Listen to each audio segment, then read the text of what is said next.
Hello दोस्तों, आपका अपना यूट्यूब चैनल RYS क्लासेस में आप सभी विद्यार्थियों को गुड मॉर्निंग है। तो आशा करते हैं कि आप लोग अच्छा होंगे और आपका क्लास कंटिन्यू चल रहा होगा। तो आज की क्लास में हम लोगों ने क्लास 12 का बायोलॉजी पढ़ेंगे। चैप्टर का नाम है जीवों में जनन। चैप्टर नंबर आपका 1 है और इस चैप्टर में हम लोगों ने जो प्रश्न उत्तर होती है, चैप्टर का जो लास्ट में प्रश्न उत्तर होता है, सारा प्रश्न आपका इंपॉर्टेंट है, उसी को आज करवाया जाएगा। तो ये चैप्टर का आप लोगों ने वीडियो अगर नहीं देखें तो इसी चैनल पे जाइए और उसका प्ले लिस्ट बना दिया गया। प्ले लिस्ट में जाकर के आप सभी विद्यार्थियों ने पार्ट बाय पार्ट वीडियो को देख लीजिए, ताकि ये प्रश्न करने में आपको क्या हो जाएगा, आसान हो जाएगा। अगर पिछले क्लास आप लोगों ने नहीं देखे हो तो ये प्रश्न कहीं ना कहीं आपको समझ में नहीं आएगा पूर्ण रूप से, पता है, उसी पे ये प्रश्न आपका आधारित है। तो आपसे विद्यार्थियों के लिए ये प्रश्न तब रामबाण साबित होंगे जब आपने पिछले क्लास को पढ़ लिए होंगे तब। अगर नहीं पढ़े हो तो जस्ट जाइए, उसका प्ले लिस्ट बना दिया गया, उसमें आप लोगों ने पार्ट बाय पार्ट करके सारा वीडियो को देख लीजिए। तो ये क्लास आपसे विद्यार्थियों के लिए इंपॉर्टेंट होगी। पता है, ये सारा प्रश्न आपका एग्जाम में पूछा गया प्रश्न है, इंपॉर्टेंट प्रश्न है। तो ये क्लास आप सभी विद्यार्थियों के लिए रामबाण साबित होगा। तो चलिए प्रश्न को स्टार्ट करते हैं। प्रश्न को स्टार्ट करने से सबसे पहले एक बात और बता दें आप सभी विद्यार्थियों को, जो मेन पॉइंट है, अगर आप क्लास 12 की विद्यार्थी हो और आप हैंड राइटिंग नोट्स लेना चाहते हो तो इस नंबर पे कांटेक्ट कीजिएगा 6207769252। इस पे आपने कॉल या तो SMS कीजिए, आपके पास हैंड राइटिंग PDF को सेंड कर दिया जाएगा। ऑब्जेक्टिव प्लस सब्जेक्टिव दोनों प्रकार के आपको PDF दे दिए जाएंगे, चाहे तो फिजिक्स हो, चाहे तो बायोलॉजी हो, चाहे तो केमिस्ट्री हो। ये तीनों सब्जेक्ट का हमारे पास हैंड राइटिंग नोट्स तैयार कर लिया गया है। जल्द वीडियो भी आने वाला है। तो आप सभी विद्यार्थियों निरंतर लगे हुए रहें इस चैनल से, आपको बेहतर परफॉर्मेंस हमने देने का 100% प्रयास करेंगे। तो चलिए प्रश्न को स्टार्ट किया जाता है। ये आपका VVI क्वेश्चन है, जीवों के लिए जनन क्यों अनिवार्य है। बहुत बार एग्जाम में पूछा गया है। जीवों के लिए जनन इसलिए अनिवार्य होती है कि जितने सारे धरती पे जीव पाए जा रहे हैं, जितने सारे पृथ्वी पर जीव पाए जा रहे हैं, चाहे तो मनुष्य हो, चाहे तो पशु हो, चाहे तो पक्षी हो, अगर ये जनन करना छोड़ देंगे तो एक न एक दिन इनका जाति क्या हो जाएगी, समाप्त हो जाएगी। इसलिए जाति को निरंतर बनाए रखने के लिए जीवों को जनन करना बहुत जरूरी होती है। तो आपको परिभाषा लिखना है इसका। जनन एक ऐसा माध्यम है जिसके द्वारा लाभदायक विभिन्नताएं एक पीढ़ी से दूसरी पीढ़ी तक स्थानांतरित होती है। अगर जनन नहीं होती, जनन की क्रिया लोग नहीं करते, तो क्या उनकी जाति एक पीढ़ी से दूसरे पीढ़ी में पहुंच पाती? नहीं, ना पहुंच पाती, समाप्त न हो जाती। इस कारण से जनन करना सभी जीवों का क्या होती है, अनिवार्य होती है। तो आपको परिभाषा यही लिखना है कि जनन एक ऐसा माध्यम है जिसके द्वारा लाभदायक विभिन्नताएं एक पीढ़ी से दूसरी पीढ़ी तक क्या होती है, स्थानांतरित होती है। स्थानांतरित का मतलब होता है पहुंचती है, जाती है। अगला पॉइंट इसी में लिखेंगे हम लोगों ने, क्या लिखना है इसके नीचे पॉइंट, अतः जनन जैव विकास में भी सहायक होती है। जनन क्या होती है, जैव विकास में भी सहायक होती है। इन समस्त कारणों के आधार पर कहा जा सकता है कि जनन जीवों के लिए क्या है, अनिवार्य है। तो ये परिभाषा आप सभी विद्यार्थियों को सबसे आसान से लैंग्वेज में समझ में आ गया होगा और हमने विश्वास करते हैं आप सभी विद्यार्थियों पे कि 100% ये परिभाषा आपको वीडियो देखते देखते याद हो जाता होगा। क्योंकि ये जो हमने प्रश्न का आंसर जो सेट किया है ना, जितने सारे हमने video part by part upload किया है, सारा का हमने एकदम आसान से लैंग्वेज में परिभाषा को लिखने का काम किया है। तो आप सभी विद्यार्थियों को देखते देखते परिभाषा याद हो जाता होगा। तो हो सके तो आप सभी विद्यार्थियों ने हमारे साथ एक कॉपी और एक पेन लेकर के बैठ जाइए और हैंड राइटिंग नोट्स को बनाते हुए चलिए, ताकि आने वाला एग्जाम में ये नोट्स आपको हेल्पफुल दे सके, मदद मिल सके और आप 95+ स्कोर करोगे तब जब आपके पास हैंड राइटिंग नोट्स होगी। आप अच्छे ढंग से तैयारी करके जाओगे तो एग्जाम में आपका नंबर नहीं कटने वाला है। तो अगला पॉइंट हम लोगों को आएगा, इंपॉर्टेंट क्वेश्चन है, क्या आप सभी विद्यार्थियों को समझना है। देखिएगा क्या प्रश्न है, जनन की अच्छी विधि कौन सी, जनन की अच्छी विधि कौन सी है और क्यों। VVI क्वेश्चन है, बहुत बार एग्जाम में पूछा गया, अपने अपने कॉपी में VVI कर लीजिएगा। जनन की अच्छी विधि कौन सी है और क्यों। तो जनन की अच्छी विधि लैंगिक जनन होता है। क्या होता है, जनन की अच्छी विधि लैंगिक जनन होता है, क्योंकि आप सभी विद्यार्थियों को यही पॉइंट लिखना है, जनन की अच्छी विधि लैंगिक जनन होता है, क्योंकि नंबर 1 पॉइंट लिखना है, लैंगिक जनन जैव विकास में क्या होते हैं, सहायक होता है। और लैंगिक जनन कहते हैं किसे, अगर आप लोगों ने इसका प्रश्न का आंसर नहीं जानते हो तो इसी चैनल पर जाइए, लैंगिक जनन अलैंगिक जनन किसे कहते हैं, सारा प्रश्न का उत्तर आपको प्लेलिस्ट में डाल दिया गया, वीडियो बना करके आप लोगों ने पार्ट बाय पार्ट जा करके देख लीजिए, एक एक परिभाषा आप सभी विद्यार्थियों को समझ में आएगी। लैंगिक जनन जनन की वह विधि होती है जिसमें 2 विपरीत जीव आपस में भाग लेकर के एक नए संतान को उत्पन्न करते हैं, उसे लैंगिक जनन कहते हैं। और हम लोगों ने पार्ट में इसको 3 से 4 परिभाषा देने का काम किए। आपको जो अच्छा लगता है उसी चैनल पर जाइए, इसी चैनल पर जाइए, प्लेलिस्ट में जाकर के देखिए, कोई एक परिभाषा आप लोगों ने याद कर लीजिए। तो आपको लिखना है जनन की अच्छी विधि लैंगिक जनन होता है। क्यों होता है भाई, तो नंबर 1 पॉइंट लिखना है, लैंगिक जनन जैव विकास में क्या होते हैं, सहायक होते हैं, सहायता प्रदान करने का काम करते हैं, किसमें, जैव विकास में। सेकंड पॉइंट लिखना है कि लैंगिक जनन से जीवों की संख्या में क्या होती है, वृद्धि होती है, या तो लैंगिक जनन से जीवों की संख्या में क्या होती है, बढ़ोतरी होती है। अतः लैंगिक जनन ही जनन की सबसे अच्छी विधि मानी जाती है। ये पॉइंट आप सभी विद्यार्थियों को लिखना है। कौन से पॉइंट, अतः लैंगिक जनन ही जनन की सबसे अच्छी विधि मानी जाती है। ये प्रश्न का परिभाषा आप सभी विद्यार्थियों को समझ में आ गया होगा। अगला पॉइंट आप लोगों ने हेडिंग डालिएगा। अगला पॉइंट आप सभी को क्या हेडिंग डालना है, अलैंगिक जनन द्वारा उत्पन्न संतति को क्लोन क्यों कहा जाता है।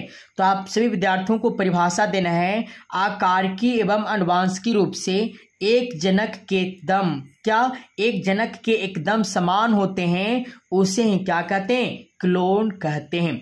आकारिकी एवं आनुवंशिकी रूप से एक जनक के क्या होते हैं, एकदम समान होते हैं, उसे ही क्या कहते हैं, क्लोन कहते हैं। जनक का मतलब जो जन्म देता है, और जो बच्चे जन्म लेते हैं वह बच्चे अपने माता के क्या होते हैं, या तो बोल सकते हो पिता के हूबहू एकदम समान होते हैं, उसे क्या कहते हैं, क्लोन कहते हैं। तो आप सभी विद्यार्थियों को यह समझ में आ गया होगा। अब हम लोगों ने थोड़ा सा और वर्णन कर देंगे इस परिभाषा को, इस प्रश्न को।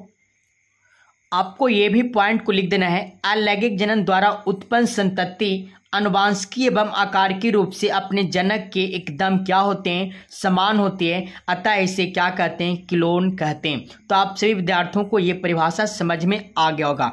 अगला परिभाषा आप सभी विद्यार्थियों का आता है जो कि इंपॉर्टेंट है, बहुत बार एग्जाम में पूछा गया है, लैंगिक जनन के परिणाम स्वरूप बने संतति के जीवित रहने के अच्छे अवसर होते हैं, क्यों। तो आप क्यों, अब फिर उसके नीचे प्रश्न बोल रहा है, क्या यह कथन हर समय सही हो सकता है। तो आप सभी विद्यार्थियों का इस प्रश्न का सबसे आसान से लैंग्वेज में परिभाषा लिख देना है। क्या परिभाषा लिखना है, परिभाषा लिखना है, युग्मकों की उत्पत्ति एवं निषेचन के कारण, युग्मक में क्या होते हैं, युग्मक में नर और मादा आपस में भाग लेते हैं तो क्या होती है, निषेचन की क्रिया होती है, और जैसी निषेचन होता है एक युग्मनज का निर्माण हो जाता है। आप सभी विद्यार्थियों को पिछले क्लास में पढ़ाया गया था, अगर आप लोग नहीं देखें पिछले पार्ट जाकर के तो आप लोगों ने इसी चैनल पर जाइए, उसका प्लेलिस्ट बना दिया गया है, आप लोगों ने जाकर के उस वीडियो को देखें ताकि ये प्रश्न आप सभी विद्यार्थियों को 100% समझ में आए, डाउट नहीं होगा। तो क्या बोलना है, युग्मकों की उत्पत्ति एवं निषेचन के कारण नए तथा बेहतर गुणों युक्त संतति का क्या जन्म होता है, क्या होती है, जन्म होता है। अतः लैंगिक जनन के परिणाम स्वरूप उत्पन्न संतति के जीवित रहने के अच्छे अवसर होते हैं। क्या लिखोगे, अतः लैंगिक जनन के परिणाम स्वरूप उत्पन्न संतति के जीवित रहने के अच्छे अवसर होते हैं।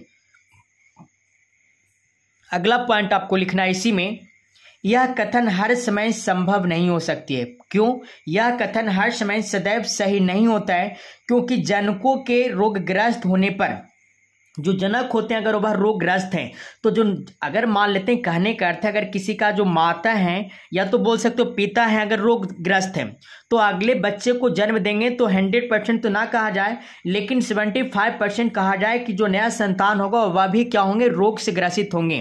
क्या होंगे, रोग से ग्रसित होंगे। तो यहाँ पे पॉइंट लिखना कि यह कथन हर समय सदैव सही नहीं होता है, क्योंकि जनकों के रोगग्रस्त होने पर वह रोग आने वाली पीढ़ियों में स्थानांतरित हो जाता है। आने वाले पीढ़ी को मतलब कि जो रोग अगर पिता के हैं, जो रोग अगर माता के हैं, तो जो संतान नया उत्पन्न होंगे, अगले पीढ़ी आएंगे, उनमें उस रोग होने की संभावना होती है, चांसेस होती है। इसलिए सभी समय ये सत्य नहीं माने जाते। कौन? लैंगिक जनन। चलिएगा, अगला प्रश्न आपका इंपॉर्टेंट है, बहुत बार एग्जाम में पूछा गया, VVI क्वेश्चन है।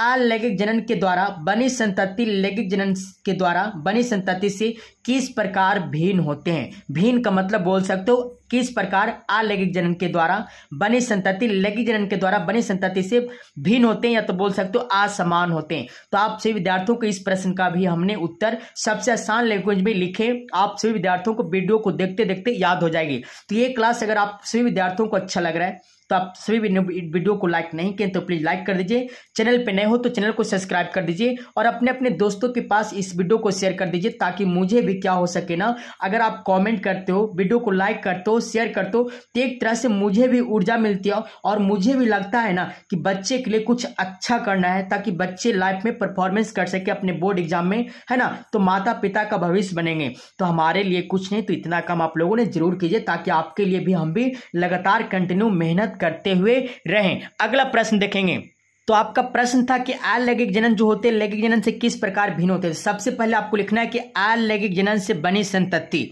एक साइड ये लिख देना है और एक साइड लिखना आपका लैंगिक जनन से बनी संतति। तो अलैंगिक जनन से बनी संतति किस प्रकार भिन्न होते हैं, सबसे फर्स्ट पॉइंट लिखना है कि इसमें संतति जल्दी से विकसित हो जाते हैं। जो अलैंगिक जनन से उत्पन्न संतान होते हैं, इनमें जो संतान होते हैं बहुत जल्दी से क्या होते हैं, बड़े हो जाते हैं, वृद्धि हो जाते हैं, ग्रोथ हो जाते हैं। बात समझ में आया? तो इसमें पॉइंट लिखना है इसमें संतति जल्दी से क्या होते हैं, विकसित हो जाते हैं। जबकि लैंगिक जनन से बनी संतति, इसमें संतति विकसित होने में क्या होती है, लंबा समय लेती है। क्या होती है, इनमें जल्दी विकसित हो जाते हैं संतान, और इनमें संतान को वृद्धि होने में लंबा समय लग जाता है, अधिक टाइम लग जाता है। सेकेंड पॉइंट आपको क्या लिखना है, सेकेंड पॉइंट लिखना है कि इसमें संतति तथा जनक के बीच कोई अंतर नहीं होता है। इसमें ये नहीं लगा कौन माता है, कौन पिता है, कौन बच्चा है, सब हूबहू जनक के क्या होते हैं, समान होते हैं। क्या होते हैं, समान होते हैं। जैसे में हम एग्जांपल देते हैं, मेढक अगर बच्चे को जन्म देगा तो क्या आप बता सकते हो कौन जो जन्म दिया जो है और कौन मेढक जो जन्म लिया? बस आकार के माध्यम से आप बोल सकते हो कि इसने जन्म दिया और ये जन्म लिया, लेकिन अब जब बड़े हो जाते हैं तो आप नहीं पहचान पाओगे कौन जन्म दिया था, कौन जन्म लिया था। तो बात सभी विद्यार्थियों को समझ में आ गया होगा। तो इसमें संतति तथा जनक के बीच कोई अंतर नहीं होता है, जबकि इसमें संतति एवं जनक के बीच कई विभिन्नताएं पाई जाती है। तो ये प्रश्न आप सभी विद्यार्थियों को समझ में आ गया होगा। अगला इंपॉर्टेंट क्वेश्चन है, आप सभी विद्यार्थियों ने इसे इंपॉर्टेंट कीजिएगा, बहुत बार एग्जाम में पूछा गया है, बहुत बार एग्जाम में पूछा गया, VVI कर लीजिएगा। अलैंगिक तथा लैंगिक जनन के मध्य विभेद स्थापित करें। कायिक जनन का प्रारूपिक अलैंगिक जनन क्यों माना जाता है? तो सबसे पहला प्रश्न हम लोगों ने देखेंगे कि अलैंगिक जनन तथा लैंगिक जनन में अंतर स्पष्ट करना है। तो आपको उत्तर में लिखना है, सबसे पहले उत्तर में क्या लिखना है कि अलैंगिक जनन तथा लैंगिक जनन में निम्नलिखित अंतर है, जो इस प्रकार है। एक साइड आपको अलैंगिक जनन का हेडिंग डालना है और एक साइड आपको लैंगिक जनन का हेडिंग डालना है, बीच से घेर देना है। अब दोनों साइड हमने लिखने का काम करेंगे। सबसे पहले हम लोगों ने ये देखेंगे अलैंगिक जनन का पार्ट कौन कौन से होगा। तो इसमें फर्स्ट पार्ट लिखना है कि इसमें एक ही जनक के द्वारा संतान उत्पन्न होती है। अलैंगिक जनन में क्या होती है, इनमें एक ही जनक के द्वारा संतान उत्पन्न होती है, जबकि लैंगिक जनन के लिए दो जीव विपरीत भाग लेते हैं। कहने का अर्थ ये हुआ कि इसमें संतान के उत्पन्न के लिए दो जनकों की आवश्यकता होती है। क्या लिखोगे, इनमें एक जनकों की आवश्यकता होती है और इनमें दो जनकों की आवश्यकता होती है। अगला पॉइंट लिखना, अलैंगिक में इसमें निषेचन की क्रिया नहीं होती है। अलैंगिक जनन में निषेचन की क्रिया नहीं होती है, जबकि लैंगिक जनन में निषेचन की क्रिया होती है। बात समझ में आया? एकदम आसान से लैंग्वेज में सभी परिभाषा को लिखा गया है, आप सभी विद्यार्थियों को वीडियो को देखते देखते याद हो जाता होगा। तो चलिएगा अगला पॉइंट लिखेंगे, क्या अगला पॉइंट लिखेंगे, इसमें नए जीव पूर्णतः जनक के समान गुणों वाले होते हैं। इसमें जो क्या होते हैं, इसमें जो नए जीव होते हैं पूर्णतः जनक के समान गुण वाले होते हैं, जबकि इसमें नए जीव में दोनों जनकों के गुण पाए जाते हैं। क्या इसमें जो नए जीव होते हैं जिनमें दोनों जनकों के गुण पाए जाते हैं। अगला पॉइंट 4 लिखना है, इसमें समसूत्री विभाजन होता है। क्या? इसमें समसूत्री विभाजन होती है, जबकि इसमें अर्धसूत्री विभाजन होता है। अब समसूत्री विभाजन किसे कहते हैं, अर्धसूत्री विभाजन किसे कहते हैं, अगर इस मन का परिभाषा आपको मालूम नहीं है तो इसी चैनल पर जाइए, प्लेलिस्ट में इसका वीडियो डाल दिया गया है, आप लोगों ने जाकर के पार्ट बाय पार्ट देख लीजिए, ताकि आपको कहीं भी प्रश्न में डाउट नहीं हो सकता है 1%। अब हम लोगों ने देखेंगे यहाँ पे प्रश्न क्या बोला था। यहाँ पे और प्रश्न इसमें बोला गया था कि कायिक जनन का प्रारूपिक अलैंगिक जनन क्यों माना जाता है। तो अब हमने अंतर तो स्पष्ट कर लिया, अब हम लोगों ने इसका परिभाषा देख लेंगे, ये क्या कहना चाहता है। इसका उत्तर भी सबसे आसान से लैंग्वेज में हम आप सभी विद्यार्थियों को समझा देंगे, बस आप लोगों ने वीडियो को लास्ट तक देखते हुए रहिए। तो आप सभी विद्यार्थियों को क्या उत्तर लिखना है, अलैंगिक जनन की ऐसी विधि है जिसमें पौधों के कायिक भाग से नए पौधे का निर्माण होता है। क्या होता है? अलैंगिक जनन की ऐसी विधि है जिसमें पौधों के कायिक भाग से, आप कायिक भाग किसे कहते हैं, हम पिछले क्लास में पढ़ाए थे, कायिक भाग का मतलब होता है जड़, तना, पत्ती। क्या? जड़, तना, पत्ती से नए पौधों का क्या होता है, निर्माण होता है। अतः इसमें एक ही जनक भाग लेता है। क्या? अलैंगिक जनन में एक ही जनक भाग लेता है तथा इनके द्वारा उत्पन्न संतति आनुवंशिकीय एवं आकारिक रूप से अपने जनक के क्या होते हैं, समान होते हैं। इस प्रकार हम कह सकते हैं कि कायिक जनन वास्तव में प्रारूपिक अलैंगिक जनन होता है। तो सभी विद्यार्थियों को समझ में आ गया होगा। तो अभी तक आप लोगों ने इस वीडियो को लाइक नहीं किए तो प्लीज लाइक कर दीजिए, चैनल पे नए हो तो एक बार चैनल को भी आप लोगों ने सब्सक्राइब कर लीजिए, ताकि हम आप सभी विद्यार्थियों के लिए इसी तरह से लेटेस्ट क्वेश्चन लाते हुए रहें। अगला VVI क्वेश्चन करना इंपॉर्टेंट क्वेश्चन है, बहुत बार एग्जाम में पूछा गया है, IMP क्वेश्चन है। कायिक प्रवर्धन से आप क्या समझते हैं, कोई 2 प्रमुख उदाहरण दो। तो आप सभी विद्यार्थियों को लिखना है कायिक प्रवर्धन का सबसे पहले परिभाषा। इस प्रक्रिया में मातृपादप के कायिक अंगों के द्वारा, क्या लिखोगे, इस प्रक्रिया में, क्या? इस प्रक्रिया में मातृपादप के कायिक अंगों के द्वारा नए पादपों के निर्माण होता है। क्या होती है? नए पादपों, पादपों में क्या होता है, पौधा होता है, नए पौधों का निर्माण होता है, कायिक जनन या कायिक प्रवर्धन कहलाते हैं। अब इसका हम लोगों ने उदाहरण से समझेंगे। कायिक प्रवर्धन का उदाहरण, जड़ों के द्वारा होने वाला पौधा कौन होती है, शकरकंद होती है, शतावर होता है, पोदीना होता है। तो आप सभी विद्यार्थियों को इस तरह से आंसर लिख देना है ताकि एग्जाम में आपका पूरा का पूरा नंबर मिल सके। तनों के द्वारा होने वाला पौधा कौन कौन होते हैं, आलू होते हैं, अदरक होते हैं, हल्दी होते हैं। तो आपसे एग्जाम में पूछा जाएगा कि इनमें से कौन तने के द्वारा होने वाला पादप है, तो ये इसमें से कोई एक एग्जाम्पल आपका दिया हुआ रहेगा, आप लोगों ने गलती नहीं कीजिएगा। अगला VVI क्वेश्चन है, बहुत बार एग्जाम में पूछा गया, आप लोगों ने इसे कॉपी पर नोट करते हुए चलिएगा। व्याख्या करें, व्याख्या का मतलब कि परिभाषा लिखना है। क्या? किशोर चरण का, किसका? किशोर चरण किसे कहते हैं, प्रजनक चरण किसे कहते हैं, जीर्णा चरण किसे कहते हैं, या तो जीर्णा चरण का एक नाम और है जीर्णावस्था किसे कहते हैं। ये तीनों का हम लोगों का परिभाषा सबसे आसान लैंग्वेज में आपसे विद्यार्थियों को हमने बताने वाले हैं। तो वीडियो आप लोगों ने लास्ट तक जरूर देखने का प्रयास कीजिए। समझिएगा आप लोगों ने किशोर चरण किसे कहते हैं। यह एक जीवधारी के जीवन चक्र में पूर्ण प्रजनन काल होता है। क्या होती है? यह एक जीवधारी के जीवन चक्र में पूर्ण प्रजनन काल होता है, जो उसके जन्म एवं लैंगिक परिपक्वता के बीच का चरण है। इस काल में जीवन में तीव्रता में क्या होती है, इस काल से ही जीवन में तीव्रता में वृद्धि होने का काम होता है। इसे ही क्या कहते हैं, किशोर चरण कहते हैं। अगला प्रश्न हम लोगों ने देखेंगे। अगला प्रश्न आपका प्रजनक चरण किसे कहते हैं। तो आपको परिभाषा लिखना है, यह जीवन चक्र का वह अवस्था है जिसमें जीव जनन क्षमता विकसित कर लेता है। क्या लिखोगे? यह जीवन चक्र का वह अवस्था है जिसमें जीव जनन क्षमता विकसित कर लेता है।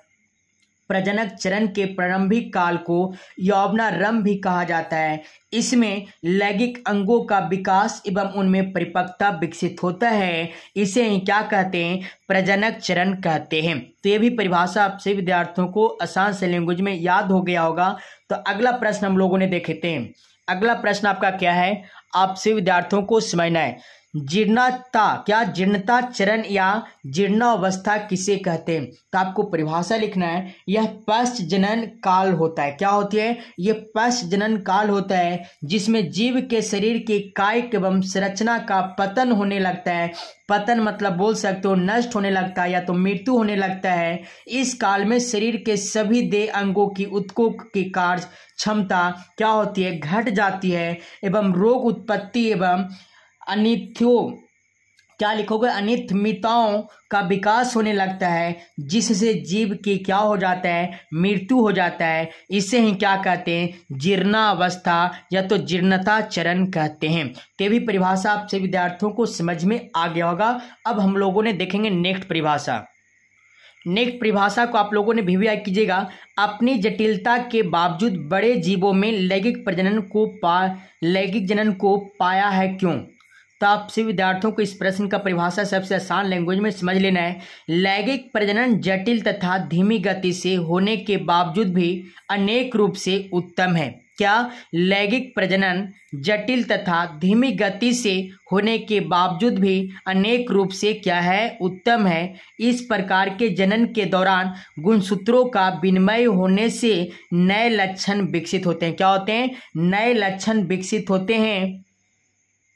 नए लक्षण विकसित होते हैं जो पीढ़ी दर पीढ़ी स्थानांतरित होते रहते हैं। पीढ़ी दर पीढ़ी क्या होते हैं? पहुंचते रहते हैं, जाते रहते हैं। गुणसूत्रों के आदान प्रदान से विभिन्नताएं भी उत्पन्न होती है। और गुणसूत्रों का आदान प्रदान से क्या उत्पन्न होती है? विभिन्नताएं भी उत्पन्न होती है जो जैव विकास में क्या होती है? सहायक होती है। अपने इन्हीं गुणों के कारण बड़े जीवों में लैंगिक जनन पाया जाता है। तो आपसे विद्यार्थियों को ये परिभाषण का परिभाषा भी समझ में आ गया होगा। अब अगला प्रश्न आप लोगों ने हेडिंग डालिएगा और इंपॉर्टेंट कर लीजिएगा। आईएमपी क्वेश्चन है, व्याख्या करें करके बताइए कि अर्धसूत्री विभाजन तथा युग्मक जनन सदैव अंतर संबंधित होते हैं।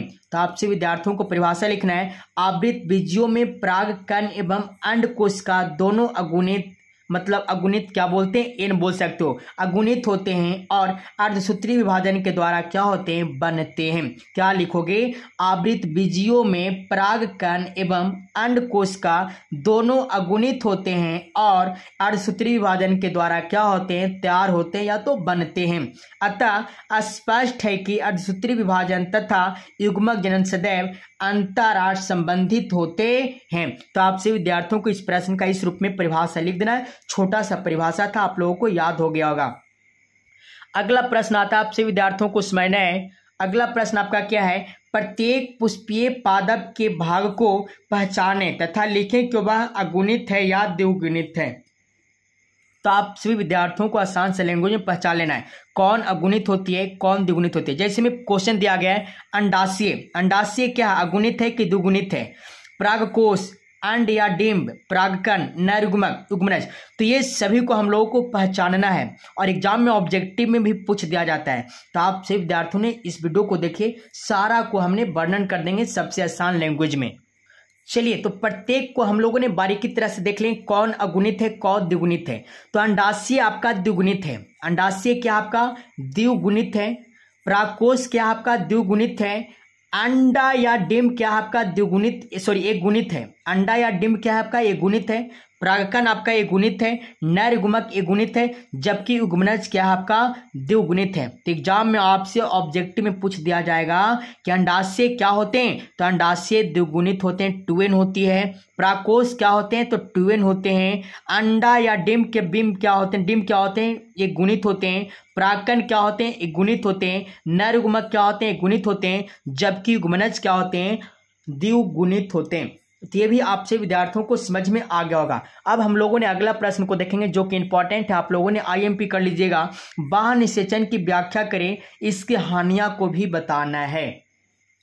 तो जब युग्मकों का संलयन मादा के शरीर के बाहर होता है, क्या? जब युग्मकों का संलयन मादा के शरीर के बाहर होता है तो ऐसे बाह्य निषेचन कहते हैं। तो इसे ही क्या कहते हैं? बाह्य निषेचन कहते हैं। यह मुख्यतः जलीय माध्यम से ही संभव होती है। क्या?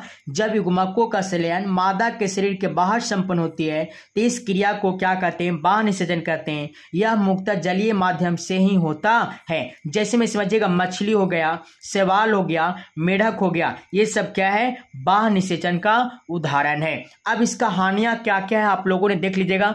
बाह्य निषेचन का हानियां, तो आपको लिखना बाह्य निषेचन की हानियां निम्न है। नंबर 1 लिखना है, युग्मकों की सुरक्षा का कोई प्रबंधन नहीं होते। इनमें जो युग्मक होते हैं उसका सुरक्षा का कोई प्रबंध नहीं होता है। सेकेंड हानियां लिखना है, संतति को कोई सुरक्षा नहीं होती है, यह कई शिकारियों के द्वारा संकट में रहती है। जैसे में हमने कहेंगे कि मेढक को कोई रक्षा करने वाला नहीं होती है, मछलियों को रक्षा करने वाला नहीं होती है। मछलियों को क्या करते हैं, मनुष्य अपने लालच और लिप्सा के कारण पकड़ करके, है ना, उसे कड़ाहा में भूंज करके खा जाते हैं। तो मछलियों का कोई रक्षा करने वाला नहीं होती है। उसी प्रकार से मेढकों को क्या, सर्प खा जाते हैं। तो ये समन का रक्षा करने वाला कोई नहीं होते हैं। जिसमें बाह्य निषेचन होती है उसको रक्षा करने वाला कोई नहीं होती है। बात समझ में आया। तो क्या लिखना है, संतति को कोई सुरक्षा नहीं होती है, यह कई शिकारियों के द्वारा क्या, संकट में रहती है। अगला पॉइंट लिखना है, यह केवल जलीय माध्यम में ही होता है।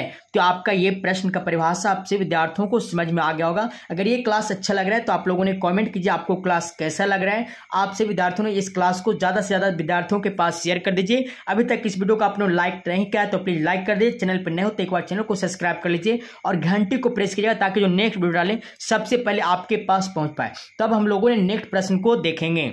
नेक्स्ट प्रश्न आपका इंपॉर्टेंट है, बहुत बार एग्जाम में पूछा गया, इसे आप लोगों ने आईएमपी कर लीजिएगा। जूस्पोर, जिसे क्या बोलते हैं, अलैंगिक चल बीजाणु।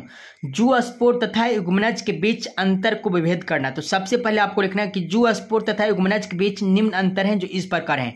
एक साइड आपसे विद्यार्थियों को चल बीजाणु लिखना है और एक साइड आपको युग्मनज लिखना है। बात समझ में आया। दोनों तरह को आप लोगों ने दो भाग में बांट दीजिएगा, बीच से आपको घेर देना है। इसी तरह से हूबहू आपको एग्जाम में जाकर लिख देना है ताकि आपको एक भी नंबर ना कट सके। अब हम लोगों ने देखेंगे चल बीजाणु में क्या होंगे, अचल बीजाणु में क्या अंतर होंगे। तो चल बीजाणु यह प्रायः अगुणित होते हैं, यह प्रायः क्या होते हैं, अगुणित होते हैं, और यह प्रायः द्विगुणित होते हैं। क्या, यह प्रायः अगुणित का मतलब ये एन होता है, क्या होती है, एन होती है, और इसमें 2n होती है। यह प्रकीर्णन में भाग लेता है। कौन, चल बीजाणु प्रकीर्णन में भाग लेता है। इसका प्रकीर्णन में बहुत कम योगदान होता है। युग्मनज का प्रकीर्णन में बहुत कम योगदान होता है। अगला पॉइंट आपको लिखना है कि इनका निर्माण अलैंगिक जनन के अंतर्गत होता है। किसका निर्माण, चल बीजाणु का निर्माण अलैंगिक जनन के अंतर्गत होता है, जबकि युग्मनज का निर्माण लैंगिक जनन के अंतर्गत होता है। तो परिभाषा का अंतर आपसे विद्यार्थियों को समझ में आ गया होगा। जो पूछा था उस हिसाब से हमने अच्छे तरीका से आपको अंतर स्पष्ट करने का काम किया है। तो एक क्लास आपसे विद्यार्थियों को अच्छा लग रहा होगा। तो चलिएगा अगला प्रश्न आपसे विद्यार्थियों ने देखिएगा, इंपॉर्टेंट क्वेश्चन है, बहुत बार एग्जाम में पूछा गया, आईएमपी कर लीजिएगा। युग्मक जनन तथा भ्रूणोद्भव के बीच अंतर स्पष्ट करें।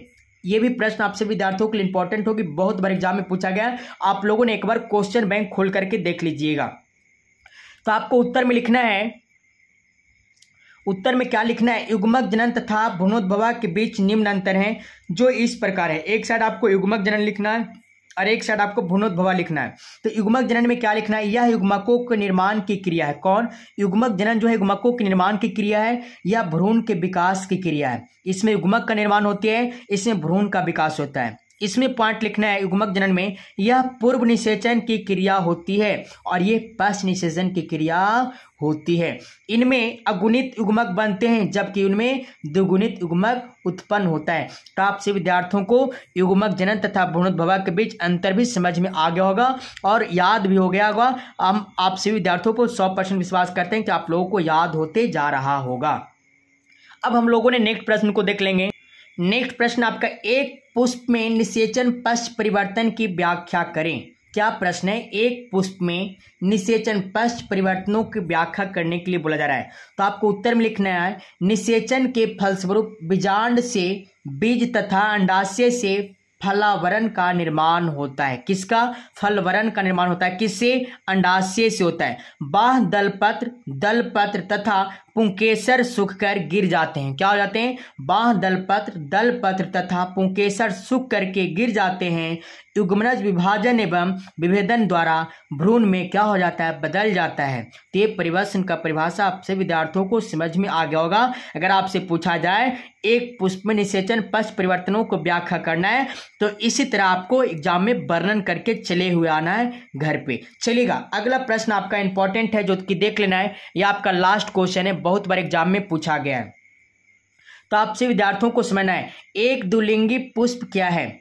अपने आसपास से 5 द्विलिंगी पुष्पों को एकत्र कीजिए और अपने शिक्षक की सहायता से इनके समान एवं वैज्ञानिक नाम को पता कीजिए। तो आपसे विद्यार्थियों को क्या लिखना उत्तर में, जब पुष्प में पुंकेसर तथा स्त्रीकेसर दोनों जननांग उपस्थित होते हैं उसे द्विलिंगी या उभयलिंगी पुष्प कहते हैं। क्या कहते हैं, जब पुष्प में पुंकेसर तथा स्त्रीकेसर दोनों जननांग उपस्थित होते हैं उसे द्विलिंगी या उभयलिंगी पुष्प कहा जाता है।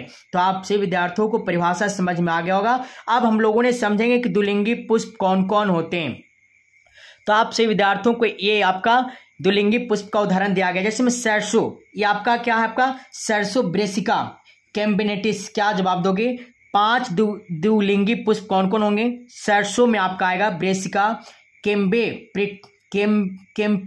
सिस्ट्रस, मूली होगा क्या आपका रेफनस सेटाइवस, सेम आपका क्या होगा डाइलिकोस लबलब, क्या डाइलिकोस लबलब। मटर में क्या लिखना है पाइसम सेटाइवम, और गुलाब में क्या लिखना है रोजा मल्टीफोरा। तो आपसे विद्यार्थियों को ये सभी परिभाषा आसान सा लैंग्वेज में समझ में आ गया होगा। तभी तक आप लोगों ने इस वीडियो को लाइक नहीं किया तो प्लीज लाइक कर दीजिए। और ये आपका 16 क्वेश्चन था, इसके आगे हम लोगों ने 2 प्रश्न को और देखते हैं, आपका वीडियो लास्ट हो जाएगी। चलिएगा, हम लोगों ने प्रश्न को तो इसी चैप्टर में आपका पूरा वीडियो समाप्त कर दिया जाएगा। सारा प्रश्न आपको कवर कर दिया गया, आप लोगों ने इसे कॉपी पर नोट करते हुए चलिएगा ताकि एग्जाम में अगर प्रश्न आए तो नहीं छूटे। क्वेश्चन बोल रहा है किसी भी कुकुट बीट पादप के कुछ पुष्पों की जांच करें और पुंकेसरी एवं स्त्रीकेसरी पुष्पों को पहचानने की कोशिश करें। क्या आप एक लिंगी पादप के नाम जानते हैं। तो आप सभी विद्यार्थियों को परिभाषा इस रूप में देना है। किस रूप में देना परिभाषा, आपको लिखना है कि कुकुट बीट पादप लौकी, कद्दू, खीरा, करेला, ककड़ी आदि है। क्या कुकुट बीट जो पादप हैं लौकी हैं, कट्टू है, कद्दू है, खीरा है, करेला है, ककड़ी है आदि हैं। कुक्कुट बीट पादप एक लिंगी होते हैं और कुक्कुट बीट पादप क्या होते हैं एक लिंगी होते हैं। जैसे में बोलना है आपको नर पुष्प में अंडप अनुपस्थित होता है, नर पुष्प में क्या होती है अंडप अनुपस्थित होता है, जबकि मादा पुष्प में पुंकेसर अनुपस्थित होते हैं। ये दोनों पॉइंट आप सभी विद्यार्थियों को याद कर लेना है कि नर पुष्प में अंडप अनुपस्थित होता है और मादा पुष्प में पुंकेसर क्या होते हैं अनुपस्थित होते हैं। तो आप सभी विद्यार्थियों को ये भी प्रश्न का परिभाषा याद हो गया होगा। अब हम लोगों ने अगला प्रश्न को देखेंगे। अगला प्रश्न आपका क्या से विद्यार्थियों को समझना है, कुछ एकलिंगी पौधे होते हैं कौन कौन, पपीता और मक्का। आप लोगों ने नोट पॉइंट में से लिख लीजिएगा, कुछ एकलिंगी पौधे कौन कौन होते हैं, पपीता और मक्का। अगला लास्ट परिभाषा आप सभी विद्यार्थियों ने इसे कॉपी पर नोट कर लीजिएगा। अंड प्रजक प्राणियों की संतानों का उत्तरजीवन सजीव प्रजक प्राणियों की तुलना में अधिक जोखिम युक्त होता है, क्यों। तो आप सभी विद्यार्थियों को लिखना है अंड प्रजक प्राणियों में निषेचन की क्रिया शरीर के बाहर होता है। क्या अंड प्रजक प्राणियों में निषेचन क्रिया शरीर के बाहर होता है, जबकि सजीव प्रजक में निषेचन क्रिया शरीर के अंदर होती है। इसलिए अंड प्रजक प्राणियों की संतानों का उत्तर जीवन सजीव प्रजक प्राणियों की तुलना में क्या होती है, जोखिम होता है। क्या होता है, जोखिम होता है। तो आपसे विद्यार्थियों को समझ में आ गया होगा 100%। मुझे आशा है बल्कि 100% विश्वास है कि ये क्लास आप लोगों को अच्छा लगा है। तो अभी तक आप लोगों ने इस वीडियो को लाइक नहीं किया तो प्लीज लाइक कर दीजिए, चैनल पर नए हो तो एक बार चैनल को सब्सक्राइब कर दीजिए और अपने दोस्तों के पास इस क्लास को शेयर कर दीजिए। अगर क्लास अच्छा लगा है तो एक बार कमेंट बॉक्स में कमेंट कर दीजिए कि आपको ये क्लास कैसा लगा। अगर आप इसका पीडीएफ लेना चाहते हो तो नंबर दे दिया गया था, उस पर आपने एसएमएस या तो कॉल करके आप चैप्टर बाय चैप्टर क्लास 12 का फिजिक्स, केमिस्ट्री, बायोलॉजी का handwriting PDF objective plus subjective का आसानी पूर्वक प्राप्त कर सकते हो। तो आज के लिए इतना ही। अब हम मिलते हैं आपसे नेक्स्ट क्लास में, नेक्स्ट चैप्टर लेकर के आएंगे आपके लिए।